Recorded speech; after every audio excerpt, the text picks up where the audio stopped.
Hi, I'm Kenzie. Welcome back to my podcast. If you are just joining, welcome. Today we will be talking about an Elmo's World DVD, but it's the 15th episode of the Elmo's World podcast overall.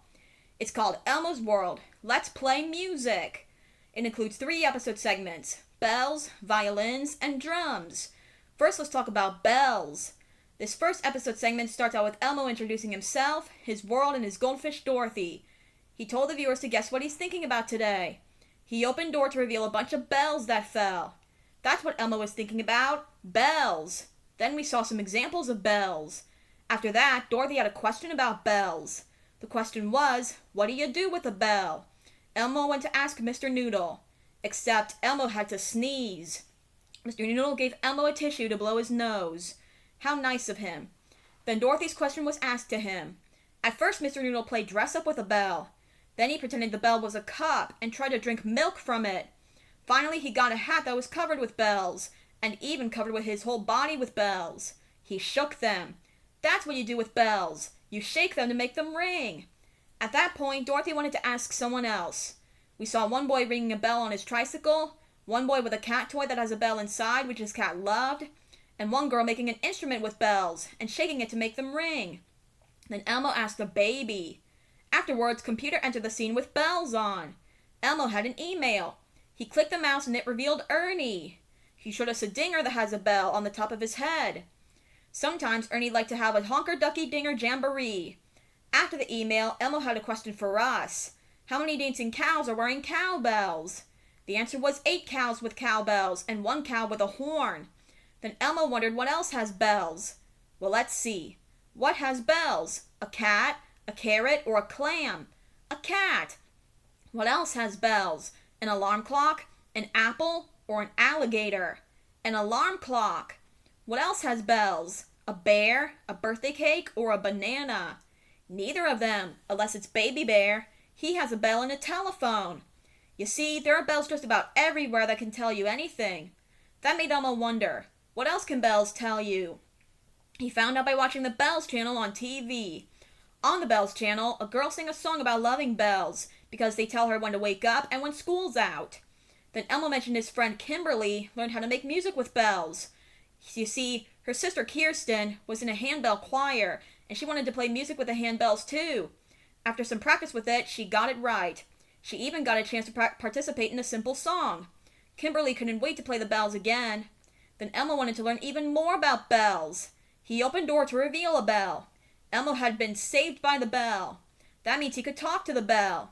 The bell mentioned that what makes a bell ring was that bells are made of metal. Inside was a metal clapper, too. Also, different bells make different sounds. Speaking of which, Dorothy was imagining Elmo ringing a little bell, which makes a high sound. Then she imagined Elmo ringing a low, big bell, which makes a low sound. Then Elmo mentioned that he and Dorothy love bells. That's why Dorothy wanted to sing the Bells song. So Elmo played the Bells song on the piano to the tune of Jingle Bells. Then he, Dorothy, and the bell said goodbye. And that's how the episode ends. Now let's talk about violins. The second episode segment starts out with Elmo introducing himself, his world, and his goldfish Dorothy. He told the viewers to guess what he's thinking about today. He opened door to reveal a bunch of violins and violin bows. That's what Elmo was thinking about, violins. Then we saw some examples of violins. After that, Elmo mentioned that he had a surprise, but Dorothy mentioned that Elmo should present the surprise later, because Dorothy had a question about violins. The question was, how do you hold a violin when you play it? Elmo went to ask Mr. Noodle. At first, Mr. Noodle mistakenly took a banana. Then he got a violin and danced with it. Then he put the violin on his head and on his ear. Then he noticed the black part on the violin. That's called a chin rest. That's where you put your chin. The thing was, he had to slide it just a bit towards the ear at an angle, instead of just holding it out straight forward. Then he just needed a bow. Not the kind of bow where you wrap presents with, a violin bow. Finally, he played the violin. At that point, Dorothy wanted to ask someone else. We saw one boy showing us the parts of the violin, and he held it as he played it. We also saw one girl also playing a violin. Then Elmo asked a baby. Afterwards, Elmo had a question for us. How many violins can the octopus play? The answer was 7 violins and 1 huge bow. Then Elmo thought now would be a good time to show us his surprise. But Computer entered the scene. Elmo had an email. He clicked the mouse and it revealed Abby Cadabby. She was with Miri Benari, who played the violin, which she loves to do. She played swiftly and beautifully. Then Abby changed the violin into a pumpkin.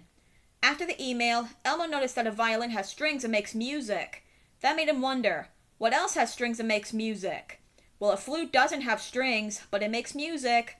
Cheese doesn't have strings or make music. Neither does string cheese, but it is good. A piano has strings and makes music. Well, strings are on the inside at least. Rosita doesn't have strings, but her guitar does, and it makes music. Then Elmo thought now was a good time to show us his surprise. Not. First he mentioned that his friend Levy plays the violin. Her violin teacher didn't want to hear a sound when she placed it on the table. Violins can be fragile, you know. Then Levy took some rosin to put on the bow. Otherwise there wouldn't be any music at all. Then she and the violin teacher played Twinkle Twinkle Little Star, with Levy on the violin and the teacher on piano. Then Elmo wanted to learn more about violins. He did that by watching the Violin Channel on TV. On the Violin Channel, we heard a story about the violin and the bow that made music together. Then Elmo wanted to learn even more about violins. He opened door to reveal a violin and a bow. The violin told us a joke. The joke was, how is a chicken like a violin? They both have necks, they both have bodies, and they both get plucked. Then the bow played classical music on the violin, which tickled the violin. Then Dorothy was imagining Elmo playing the violin. Then she imagined Elmo playing bluegrass on the fiddle, another name for a violin. Then Elmo thought now was definitely the time to show us his surprise. Instead of playing the violin song on the piano, Elmo would play it on the violin. Surprise!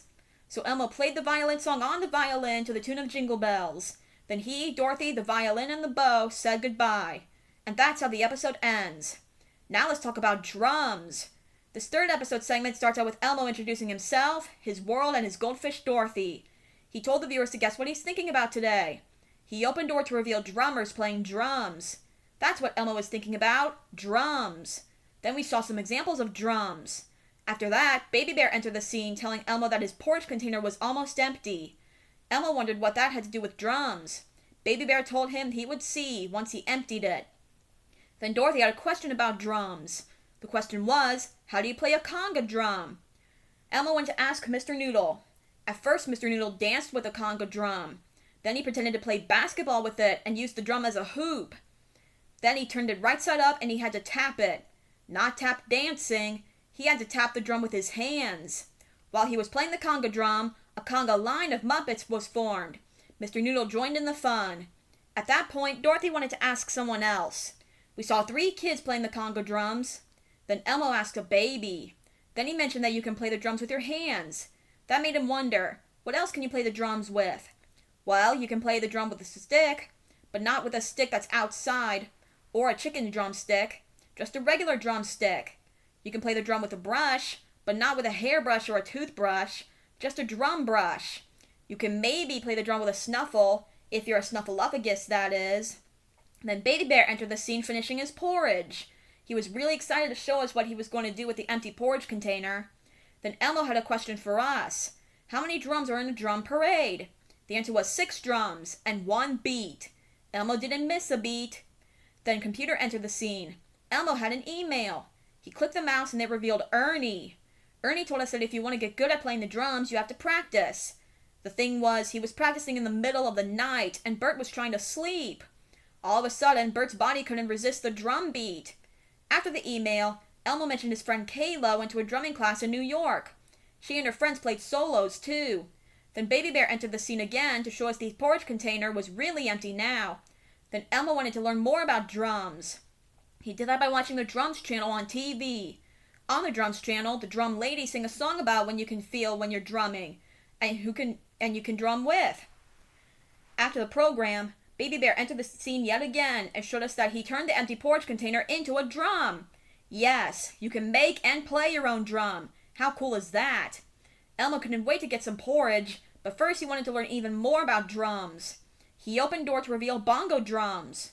Elmo played them in different ways. Then the bongo drums mentioned that you can play Caribbean music on the steel drum. Speaking of which, Dorothy was imagining Elmo doing just that. Another Elmo was seen doing the limbo. Then Elmo mentioned that he and Dorothy loved drums. That's why Dorothy wanted to sing the drum song. So Elmo played the drum song on the piano to the tune of Jingle Bells. Then he, Dorothy, the band, and the bongo drums said goodbye. And that's how the episode ends. So yeah, that's Elmo's World. Let's play music. If you would like to play again, just go back to the beginning of this episode. See you next time. Bye!